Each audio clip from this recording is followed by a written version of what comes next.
රෝද 3 විදුලි ඇම්බියුලන්ස් එක කෝඩ්ජෙන් ඉන්ටර්නැෂනල් ආයතනයේ 25 වන සාන්වත්සරය වෙනුවෙන් නිපද වූ ශ්‍රී ලාංකික නිර්මාණයක්.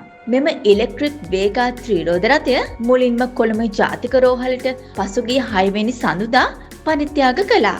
රෝදපුටුවේ සිටින රෝගීන් පහසුවෙන් ප්‍රවාහනය කිරීම තමයි මෙහි අරමුණ වුණේ. මෙම ත්‍රිරෝද රථයේ ආසනය නැමිය හැකි අතර රෝදපුටුව සහිත රෝගියෙකුට සහ තවත් කෙනෙකුට පැත්තෙන් වාඩි වෙලා යන්න පුළුවන්. විනාඩි 45ක් චාර්ජ් කළ විට කිලෝමීටර් 150ක් පමණ ධාවනය කළ හැකියි.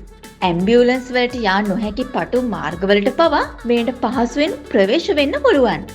දෙදරීමක් හෝ දුම් පිටවීමක් නොමැති නිසා රෝගීන්ට සුව පහසු ගමනක් ලබා දෙන්න පුළුවන්.